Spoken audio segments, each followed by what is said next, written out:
Bonjour chers élèves et bienvenue dans le corrigé de l'exercice du baccalauréat 2022, option sciences maths et première partie, étude de l'acide salicylique. Donc dans le problème, cet acide-là, on va le noter AH. Donc voilà, on vous donne KE, on vous donne la masse molaire de l'acide et dans la première partie, l'étude de la solution de l'acide avec l'eau. Donc, on vous dit, on prépare un volume V de cet acide de concentration C égale à 0,25 mol par litre, de pH égale à 1,8. Définir le taux d'avancement, montrer que la réaction est une réaction limitée, écrire cette réaction. Ensuite, on note AH, l'acide, à moins sa base conjuguée, déterminer la proportion alpha de H, la proportion de l'acide formé, et vérifier que pKa est égal, pour cette valeur de pH, pKa plutôt, vous vérifiez que pKa est égal à 3. Bien. Donc ça, c'est la première partie, c'est l'étude de l'acide avec l'eau. Deuxième partie, c'est le dosage. On désire vérifier par titrage l'indication inscrite sur un flacon. C'est quoi cette indication? Il vous dit 5 g d'acide pour 50 ml de solution.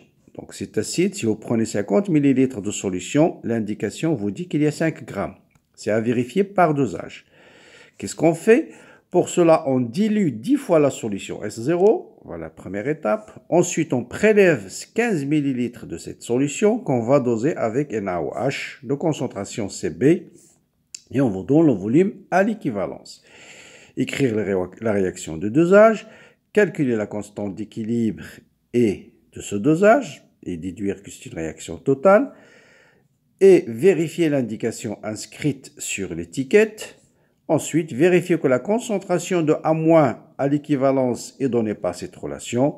Et enfin, trouver la valeur de pH de cette solution. Donc voilà un exercice intéressant. Donc voilà l'acide de masse molaire, donc AH de concentration C de volume 1,8 pH. Question, définir le taux d'avancement. Bien sûr, le taux d'avancement, c'est X final sur X max. Ça représente le pourcentage des molécules aux disions qui ont réagi lors de la réaction chimique. Au départ, bien sûr, ce taux est égal à 0. À T égale à 0, aucune réaction, donc ce taux va être égal à 0. À T est égal à T final, X, taux est égal à X final, ou bien si c'est une réaction totale, taux égal à 1. Mais en général, il est compris entre 0 et 1. Bien, montrer que cette réaction, justement, est limitée. Pour montrer que c'est une réaction illimitée, on va raisonner par l'absurde. On va supposer que la réaction est totale. Donc, si la réaction d'un acide avec l'eau est totale, vous allez voir la quantité de matière au départ de N0. L'eau, c'est réactif limitant. Puisque c'est le réactif limitant, et si c'est une réaction totale, l'acide va réagir complètement avec l'eau. Et à la fin, vous allez voir N0, N0. Ça veut dire quoi? Ça veut dire la concentration de H3O+, à l'état final, va être N0 sur V, qui est C, qui est la concentration de l'acide. Donc le pH, pour un acide fort, en fait, pour une réaction totale, c'est moins log de C. Donc on calcule le log de C, puisqu'on a dans la concentration 0,25, et on trouve 0,6. C'est complètement différent de 1,8. Donc la réaction est limitée. Vous avez une deuxième méthode, c'est de calculer taux. Et si taux est inférieur à 1, c'est une réaction limitée. Or, taux, c'est quoi? C'est X final sur N0. X final, c'est 10 à la puissance moins pH sur V. Et ça vous donne taux 10 moins pH sur C. Vous calculez ça, vous trouvez 0,063. Donc, c'est une réaction très, très limitée. C'est autour de 6%. Ensuite, dans la question suivante, 1-2, on vous dit déterminer, on note AH. On désigne par AH la proportion de l'acide qui a réagi. Déterminer cette quantité-là. Bien, par définition, la proportion de l'acide réagi, c'est la quantité de l'acide qui a réagi divisé par la quantité de matière totale, qui est la concentration de l'acide divisé par la concentration de sa base conjuguée. Et alpha moins, c'est concentration de A moins sur ça. Bien sûr, alpha H plus alpha moins égale à 1. C'est en fait cette courbe-là. Vous voyez bien, en fonction de pH, si pH est très faible, ça veut dire en milieu acide, c'est l'acide qui va dominer, et donc c'est alpha de H qui va être très grande. Si la pH est très grand, c'est la concentration de la base qui va être ou la proportion de la base qui va être plus importante. Et bien sûr, c'est pH. Si la concentration de l'acide égale la concentration de la base, ce pH-là, c'est le pKa. Bien. Comment déterminer la concentration de l'acide? Ben là, il suffit d'écrire l'équation de la réaction. Donc voilà l'équation de la réaction de l'acide avec l'eau. Donc c'est une réaction qui est limitée, bien sûr. Donc vous allez avoir à l'état final N0 moins X final, X final, X final. Donc la proportion de l'acide qui a réagi. Donc c'est la concentration de l'acide qui reste à l'instant T.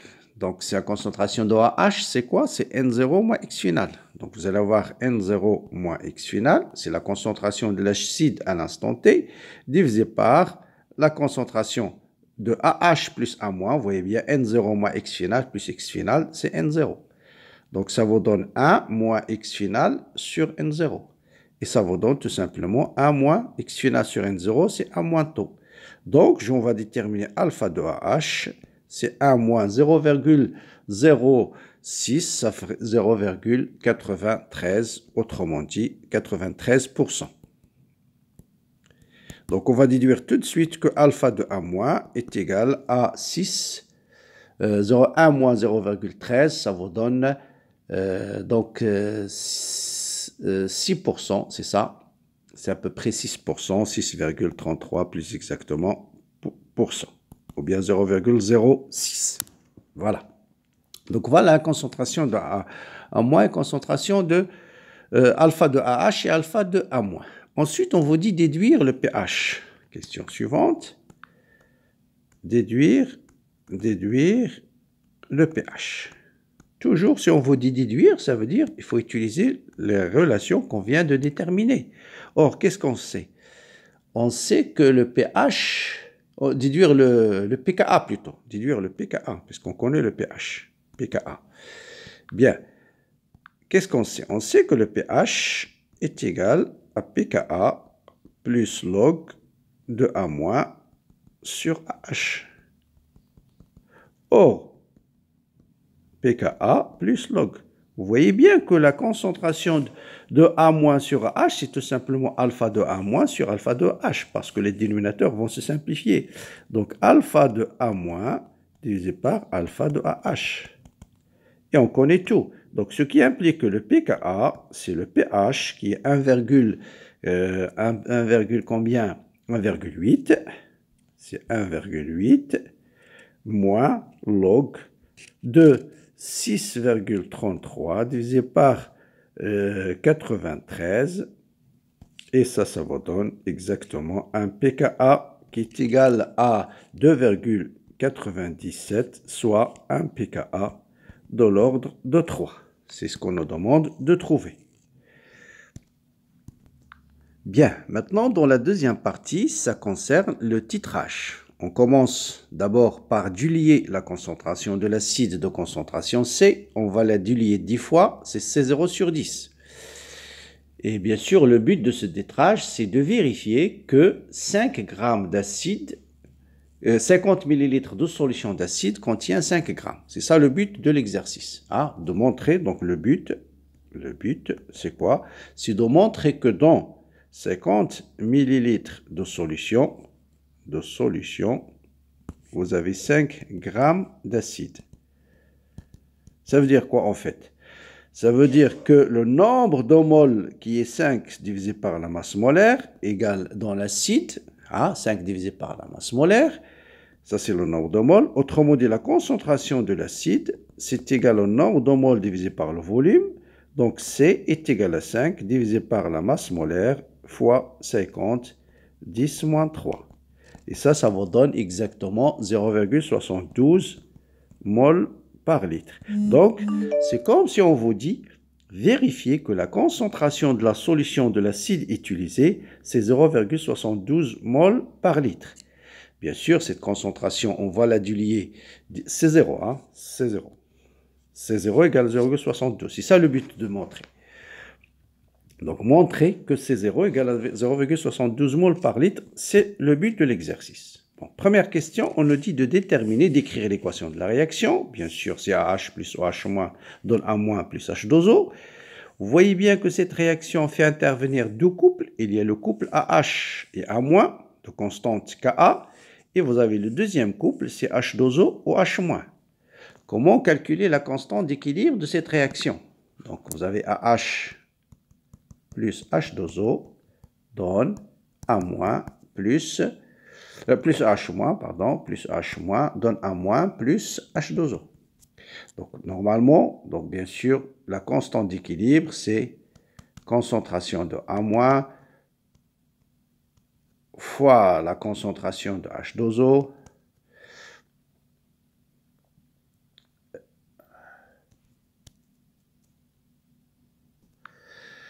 bien sûr, on a dit la constante K, c'est la concentration de A-, bien sûr, il n'y a pas de H2O, divisé par la concentration de H fois la concentration de H-. Bon, ça, on l'a fait dans plusieurs vidéos.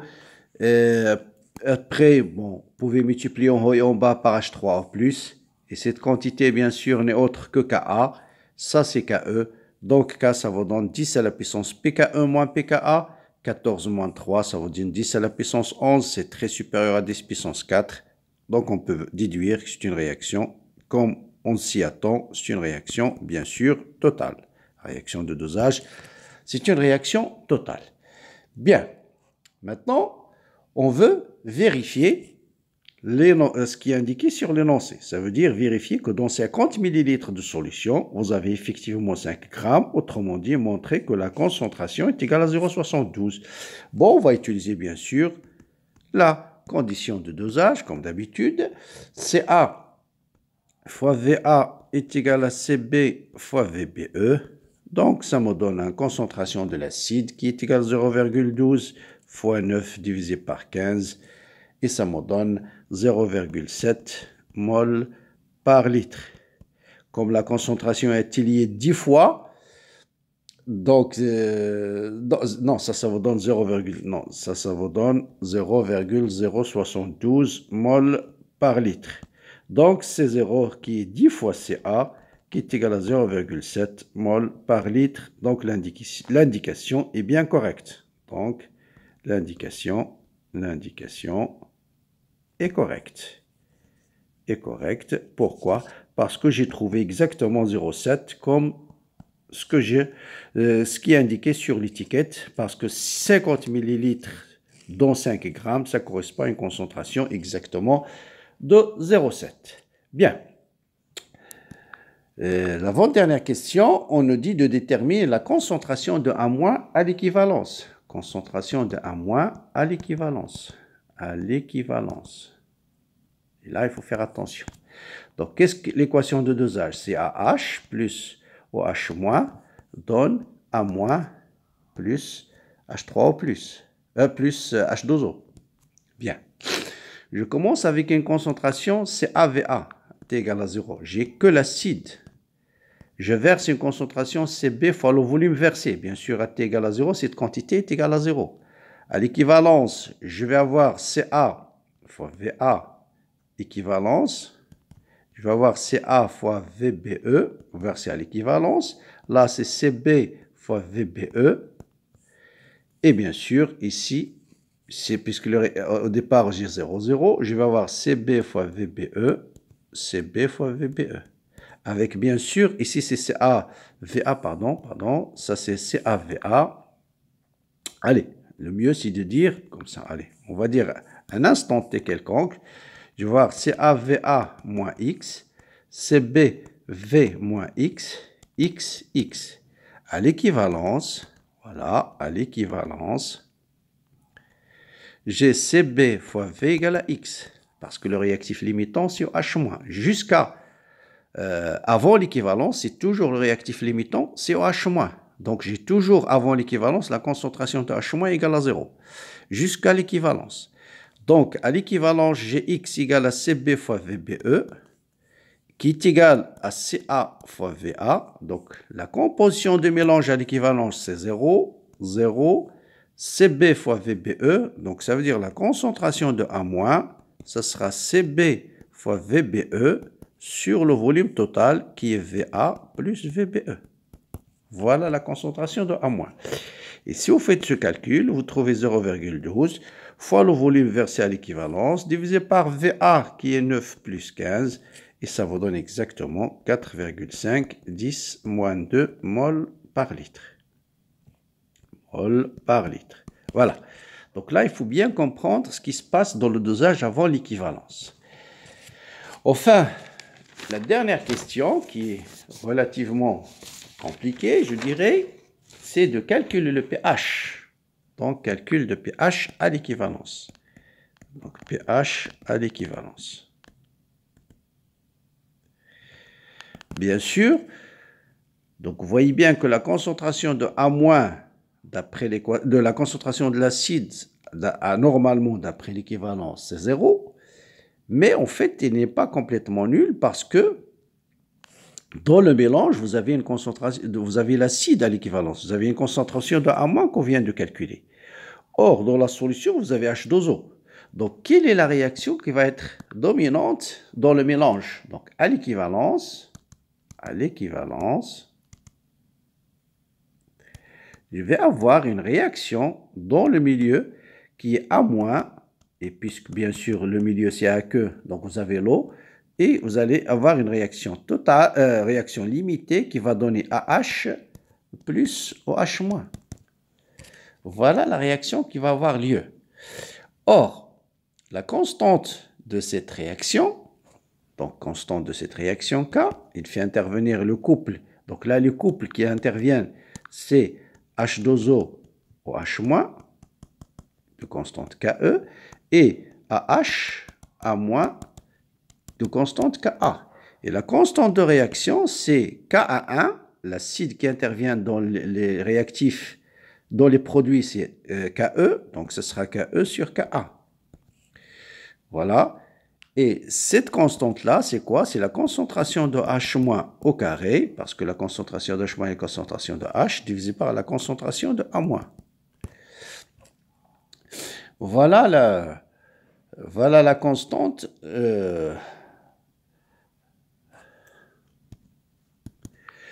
Donc voilà, donc je disais à A-, voilà l'équation de la réaction. A- plus H2O, donc H plus OH-.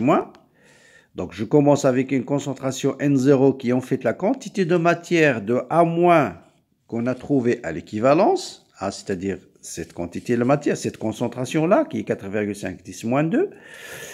Donc vous allez avoir une réaction très limitée avec l'eau qui va donner H plus OH-. Et bien sûr, à l'équilibre, vous allez avoir N0 x final, x final, x final. Comme A- c'est une base faible, donc on va considérer en première approximation que c'est une base qui est très faible. Ça veut dire x final, il est très petit devant N0. Donc on va dire que cette constante d'équilibre K qui est égale à KE sur Ka, c'est égal à la concentration de H- au carré, à peu près égale. Je vais là utiliser une approximation. Sinon, vous allez avoir une équation de deuxième degré, c'est juste les calculs qui se compliquent. La concentration de A-, je vais la considérer à peu près égale à N0. Voilà, divisé par C, ça veut dire la concentration de A-, non, la concentration de A- est égale à C. C'est en fait, quantité de matière de A-, c'est N0. D'accord?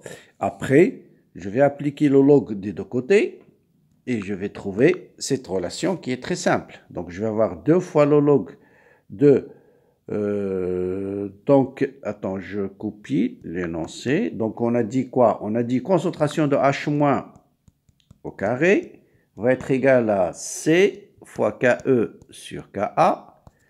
Ça veut dire KE sur H3O plus au carré est égal à C fois KE au carré est égal à C fois KE sur Ka. En simplifiant par KE, en appliquant le log, vous allez trouver tout simplement 2 fois le pH est égal à pKe plus pKa plus log de C. Donc le pH est égal à pKe sur 2 qui est 7 plus 1,5 pKa plus log de C. Ça, c'est la formule de pH lorsqu'il s'agit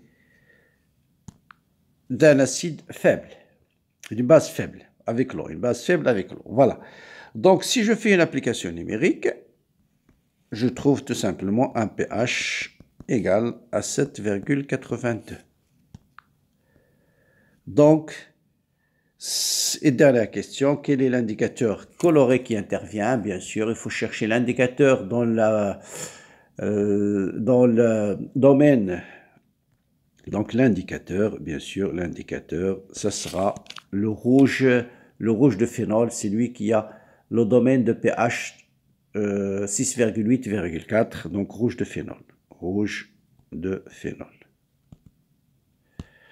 Rouge de phénol. Donc ça, c'est la méthode la plus rapide pour trouver le pH. Mais sinon, si vous voulez vraiment faire le calcul détaillé, voilà ce qu'il faut faire. Donc voilà l'équation de la réaction. Donc voilà la constante. Je calcule directement Ka du couple AH A-. Par définition, c'est H3O+ fois A- sur AH. Et j'utilise cette réaction-là. Donc, j'ai concentration de H3O+, je le laisse. Concentration de A-, vous voyez bien que C0 moins X final sur V, c'est-à-dire C0, concentration moins X final sur V, c'est la concentration de H-, sur concentration de AH-, sur concentration de AH. Donc, là, C0, concentration de AH qui est égale à la concentration, ici, concentration de AH est égale à la concentration de H-. Voilà. C'est pourquoi j'ai remplacé ici. Donc ensuite, je multiplie en haut et en bas par OH-. Donc ça vous donne KE sur C0 moins concentration de H- divisé par concentration de H- au carré. Là, vous avez tout. Vous connaissez Ka, vous connaissez KE, vous connaissez C0. Donc on va déterminer C0, c'est toujours, je répète, C0, c'est cette concentration qu'on a calculée. C'est la concentration de H- l'équivalence. Elle est où? Elle est là. Donc ça, c'est notre concentration C0. Voilà, je vous laisse soin de faire l'application numérique et vérifier effectivement que vous allez trouver exactement la même valeur qu'on a trouvée ici. Donc voilà, vous allez déterminer une équation de deuxième degré en H-. Vous allez prendre bien sûr la solution positive. Connaissant la concentration de H-, vous allez déduire concentration de H3+, et concentration de H3+ vous permet de déterminer le pH. Voilà, pour le corriger de cet exercice qui est demandé par certains élèves dans le groupe WhatsApp. Je vous souhaite bonne lecture, bonne continuation et à bientôt.